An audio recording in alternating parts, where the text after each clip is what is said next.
confident about what's possible.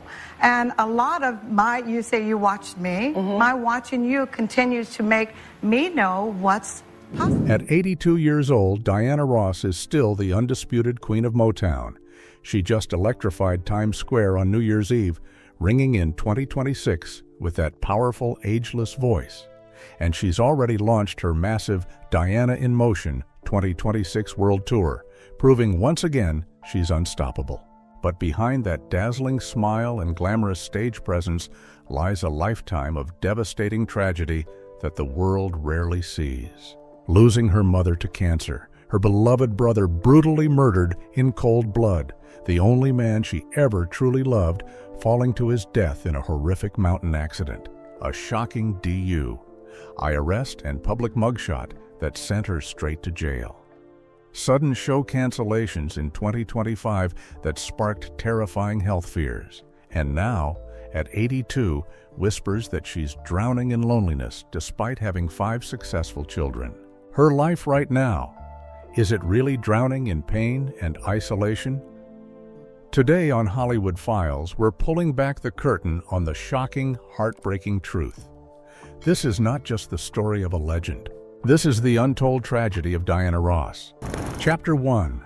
The First Wound That Never Healed. Let's GP back, Detroit, Michigan, March 26, 1944. The air is thick with factory smoke and the sharp bite of winter still clinging to spring. In a modest 2-story house at 635 Belmont Street in the North End, a baby girl is born.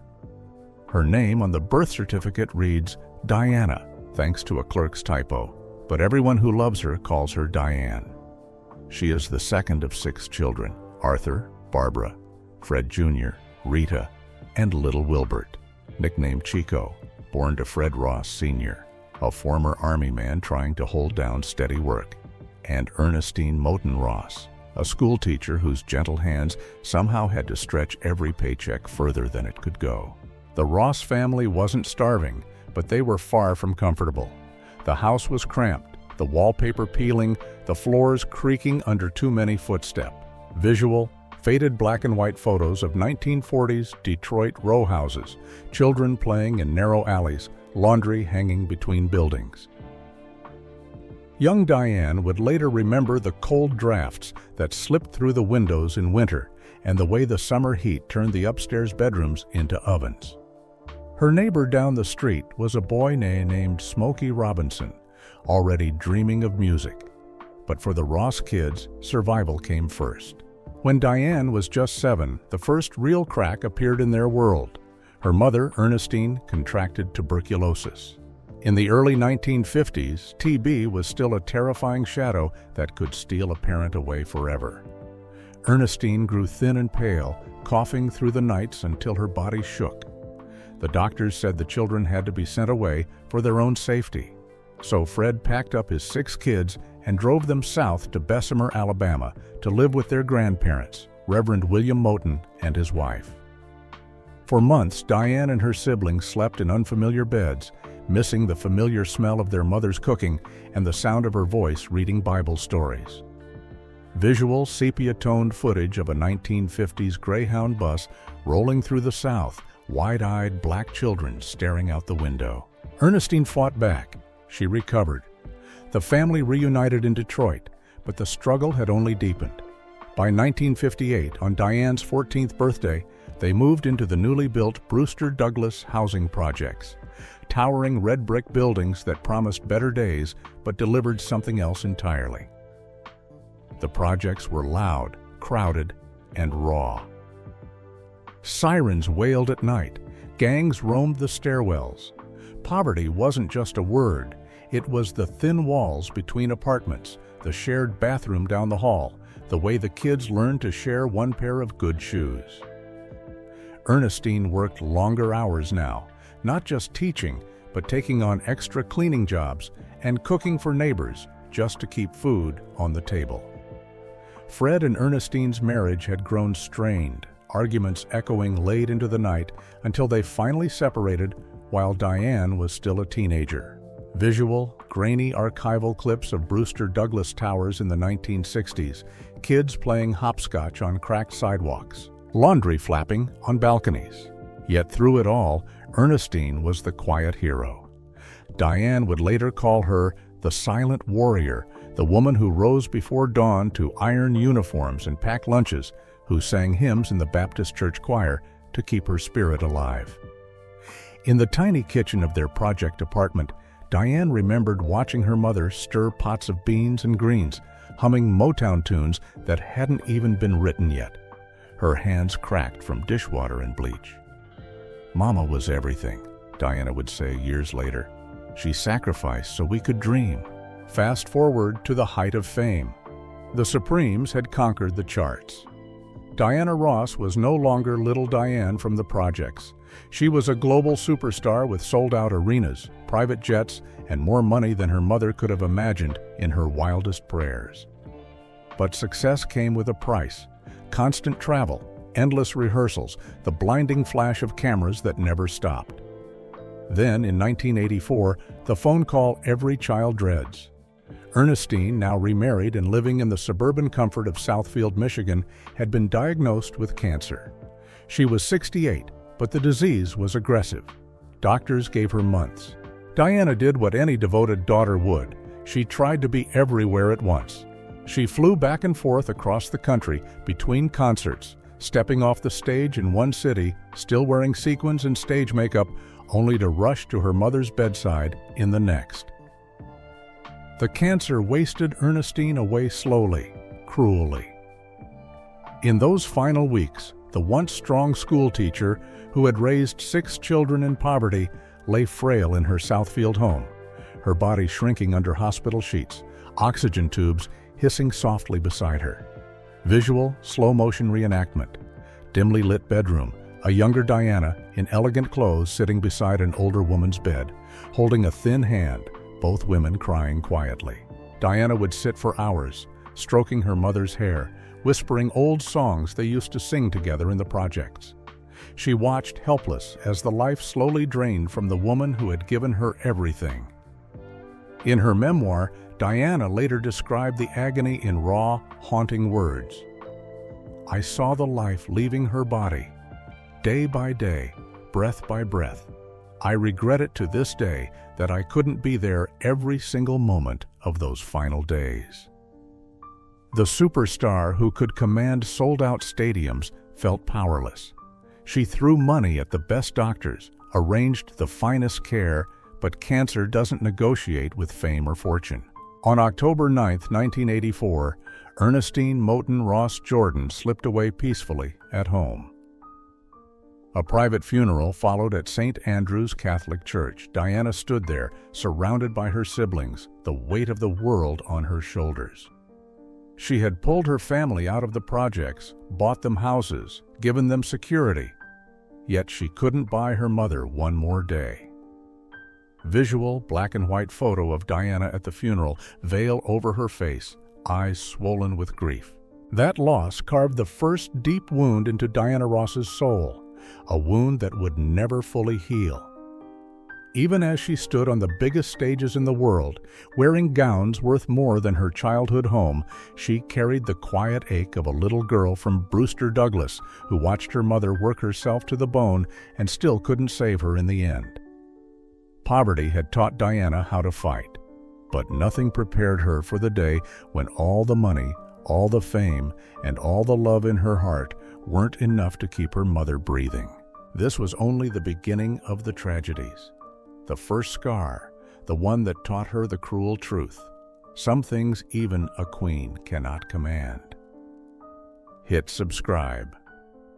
Chapter 2. Supreme's Glory and the bitter taste of betrayal. Imagine the year 1960. 3 teenage girls from the same rough Detroit housing projects, Diana Ross, Florence Ballard, and Mary Wilson, stand on a street corner near the Brewster Douglas Towers, harmonizing under flickering streetlights. They call themselves the Primettes, singing for pocket change and dreams. Their voices blend like silk and smoke, Florence's powerful church-trained alto anchoring the sound, Mary's warm tone filling the gaps, and Diana's razor-sharp lead slicing through with that unmistakable star quality. One night, Berry Gordy, Motown's ambitious founder, hears them at a local talent show. He sees gold. He renames them the Supremes, polishes their look, and pushes them into endless rehearsals at Hitsville, USA. By 1964, Where Did Our Love Go explodes to #1. Then Baby Love, Come See About Me, Stop, In the Name of Love. 12 #1 hits in a row. The Supremes aren't just a girl group. They're Motown royalty, outselling everyone but the Beatles. Private jets, sold-out arenas, sequined gowns that sparkle under thousands of flashbulbs. But behind the curtain, the dream was rotting. Berry Gordy had fallen hard for Diana. Their secret affair began in the early 60s, hidden from the world and from the other girls. Gordy poured every resource into making Diana the face of the group. More leads, better lighting, solo spots. Florence, the original lead singer with the voice that could shake a cathedral, felt herself shrinking. She started showing up late to rehearsals, drinking to dull the sting.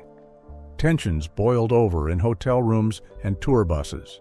One night in 1966, after a grueling show, Florence reportedly screamed at Diana in a Chicago dressing room, "You think you're the only star here? We built this together." Diana, exhausted and ambitious, fired back that the group needed discipline. Mary Wilson tried to play peacemaker, but the sisterhood was cracking. The breaking point came in July 1967 at the Flamingo Hotel in Las Vegas. The marquee outside now read, Diana Ross and the Supremes. Florence, already on thin ice with Gordy for erratic behavior and drinking, saw it and snapped.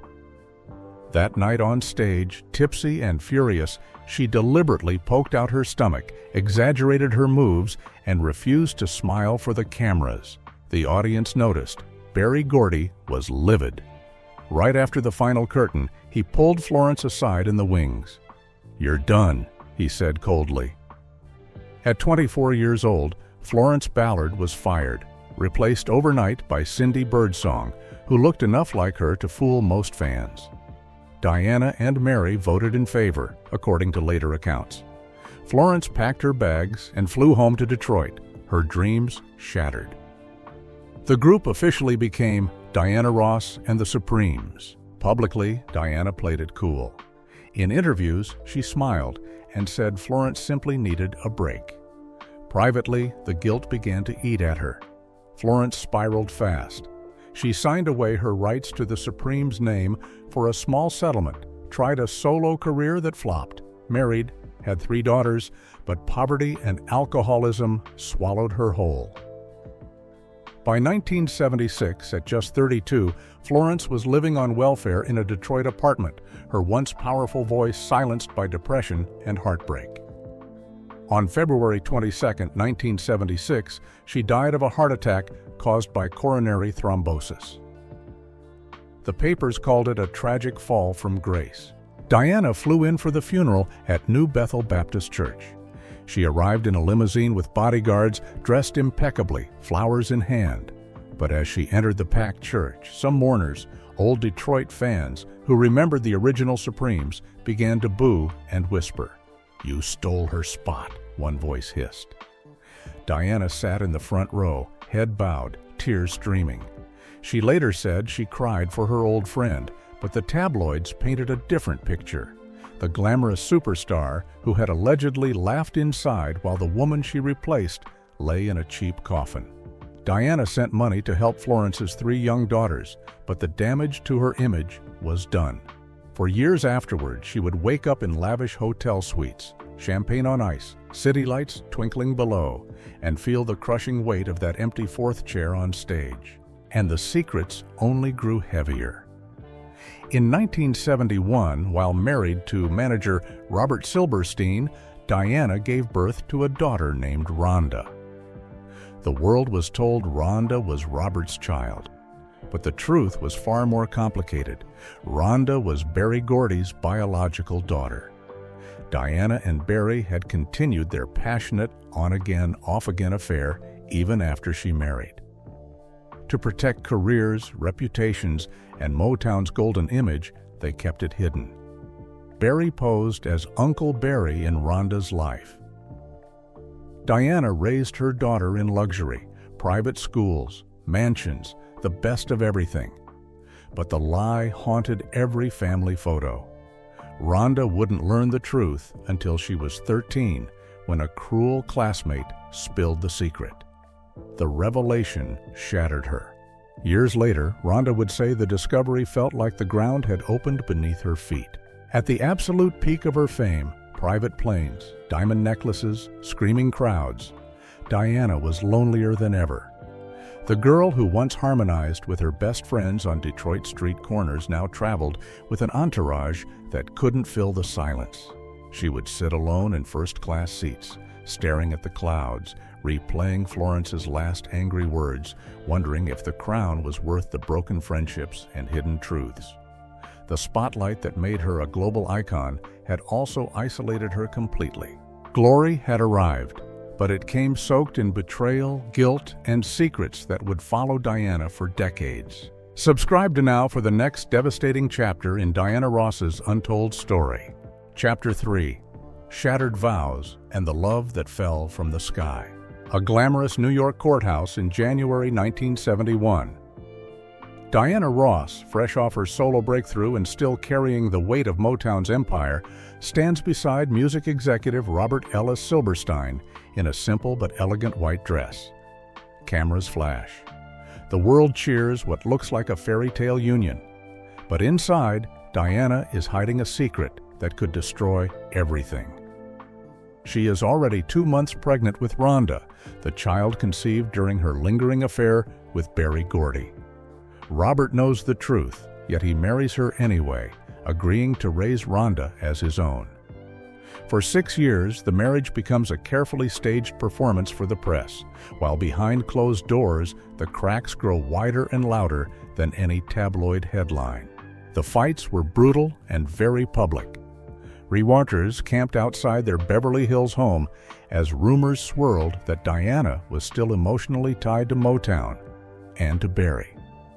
Robert, frustrated by the endless tours and the shadow of her career, reportedly told friends she still belonged to Motown.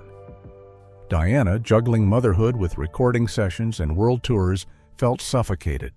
One explosive argument in 1976 allegedly ended with Robert storming out and Diana calling her lawyer the next morning. By March 9, 1977, the divorce was final. The papers feasted on every detail: custody battles, accusations of emotional neglect, and the quiet admission that the marriage had been strained from the very first night. Yet Diana and Robert somehow remained civil co-parents. They spent holidays together with Tracy and Chudney, the 2 daughters they shared, pretending the wounds had healed. Deep down, Diana carried the guilt of that hidden pregnancy and the knowledge that her first marriage had been built partly on a lie. Love for her had already begun to feel like a transaction measured in publicity and pain. Then, in May 1985, everything changed. On a sun-drenched trip to the Bahamas, Diana met Arne Nace Jr., the dashing Norwegian shipping magnate and adventurer. He was wealthy, worldly, and completely unafraid of her fame. Their connection was instant and electric. Within months, they were inseparable. In October 1985, they exchanged vows in a quiet civil ceremony in New York. 4 months later, in February 1986, they held a storybook church wedding in the Swiss village of Romain-Motier. Celebrities like Michael Jackson, Stevie Wonder, Gregory Peck, and Marlon Brando filled the pews. Diana wore white lace and a radiant smile. Arne called her his queen. For the first time in her life, she felt truly seen, not as the supreme star or Motown's golden girl, but as a woman who could finally exhale. They built a life together that looked perfect on the outside. 2 sons arrived in quick succession: Ross Arne in 1987 and Evan Olav in 1988. Diana often said Arne gave her the kind of stability she had never known. In interviews years later, she was blunt about it. He was the love of my life. She told Oprah in 2011 that he was the only man who ever made me truly happy. Their home in Connecticut became a sanctuary of laughter, sailboats, and family trips. Arne's adventurous spirit, having already scaled Mount Everest, meshed with Diana's drive. For 14 years, they made it work, even as her career pulled her back onto the road and his business empire kept him traveling. But by the late 1990s, the fairy tale began to fray. Long separations, clashing schedules, and the pressures of blending two very different worlds took their toll. In 2000, after 14 years, they divorced quietly. There were no screaming tabloid fights this time, just a dignified statement and shared custody of the boys. Diana retreated into her music and her children. Arne returned to his mountains and his ships. The world assumed both had moved on. They hadn't. On January 13, 2004, Diana was at home when the phone rang with the news no one is ever prepared to hear. Arne, 66 years old and an experienced climber, had gone out alone on a rugged peak in South Africa's Groot Drakenstein Mountains near his friend Johan Rupert's estate. Thick mist rolled in. He turned back, began abseiling down the cliff face.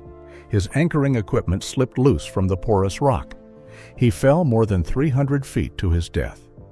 The man she had once called the only one who ever truly made her happy was gone in an instant, alone on a mountainside half a world away.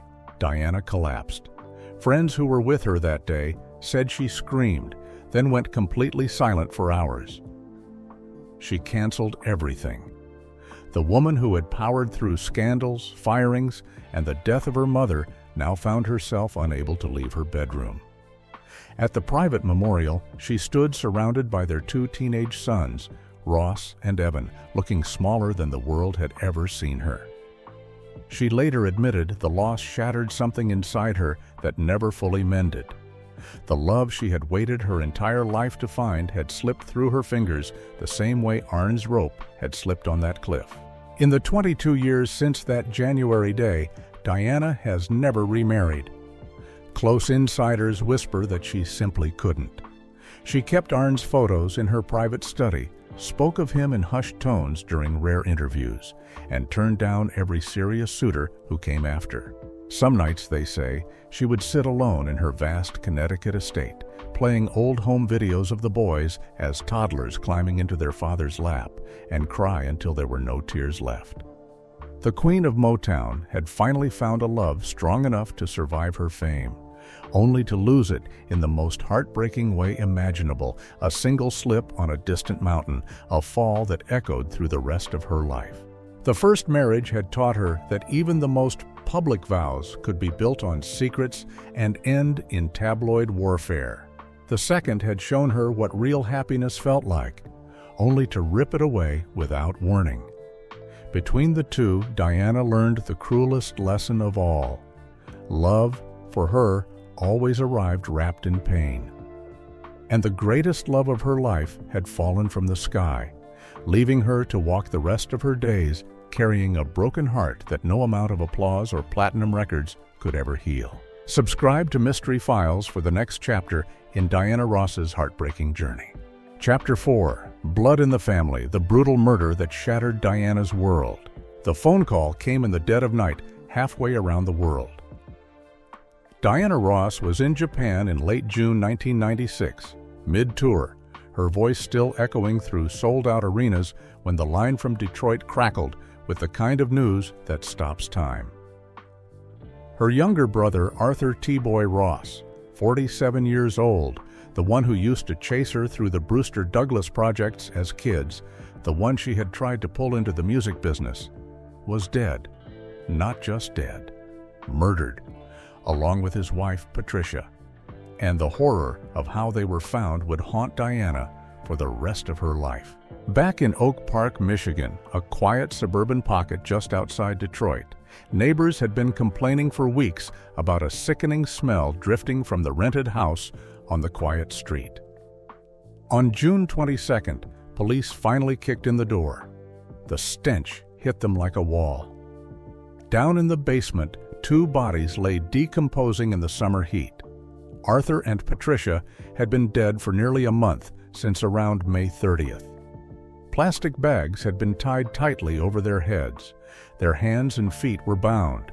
They had been suffocated, slowly and deliberately, in what investigators called a drug-related execution. The couple had gotten mixed up in the wrong crowd. Arthur's struggles with cocaine had pulled them into debt and danger. The killers, 2 men later identified as Ricky Brooks and Ramel Howard, had apparently planned the hit, ransacked the house, and left the bodies to rot. The images flashed before Diana's eyes the moment she heard her brother's face, once so full of swagger and songwriting dreams, now swollen and unrecognizable in a dark basement. Patricia's body slumped beside him, the plastic bags still in place. The silence of that house screaming louder than any crowd she had ever faced. The family was already fractured. Arthur had grown bitter over the years, watching his famous sister soar while his own music career, co-writing hits like Marvin Gaye's I Want You, never quite broke through. He compared himself to her constantly, the resentment festering until the siblings barely spoke. Yet blood is blood. Diana had quietly helped him when she could, slipping money, introducing him to labels. Now that lifeline was gone, ripped away in the most savage way imaginable, she canceled the rest of the tour immediately.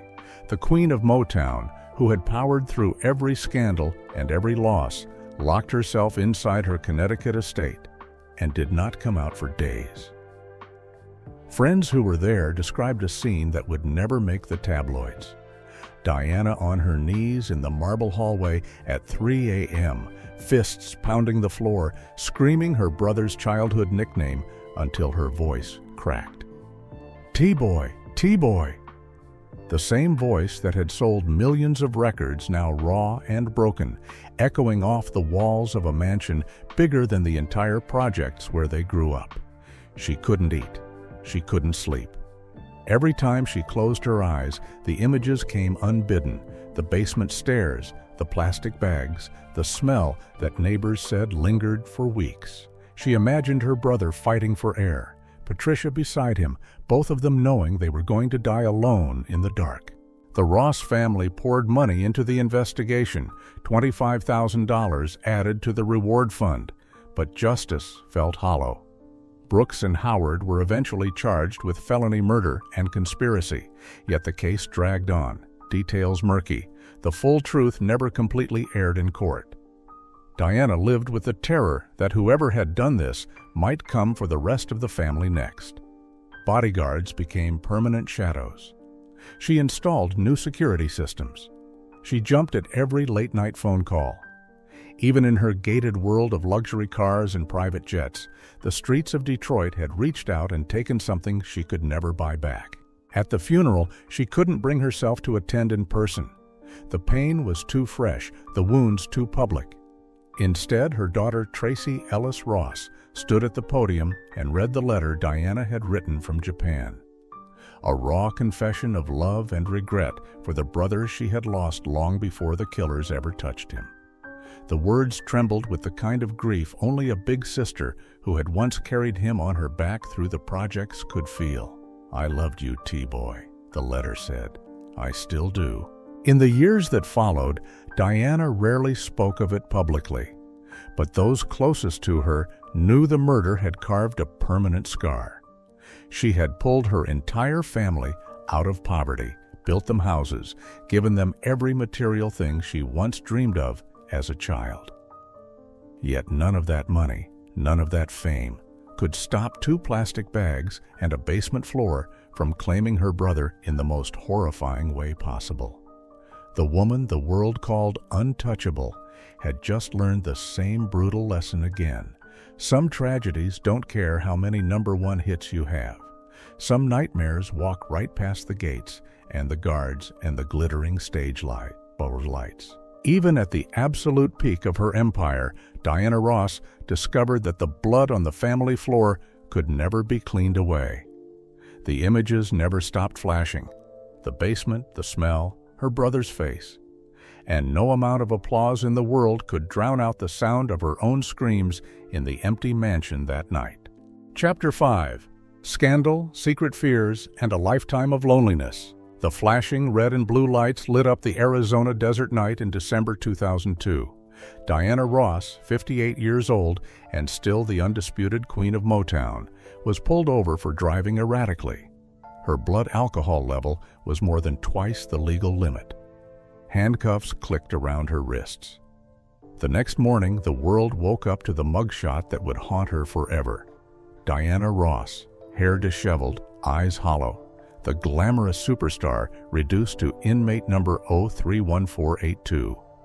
The image spread like wildfire across every newspaper and television screen on the planet. From sold-out arenas to a jail cell in one shattering night. She was sentenced to 2 days in jail, 30 days in rehab, and community service. The public shaming was merciless. Headlines screamed that the woman who once commanded stages had lost control. Inside, the fall cut deeper. Friends watched her spiral into depression and heavier drinking.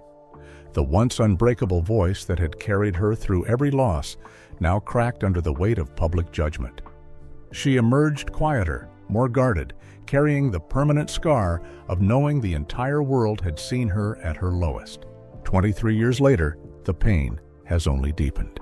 In August 2025, at 81, Diana abruptly canceled her high-profile role as godmother of Royal Caribbean's Star of the Seas.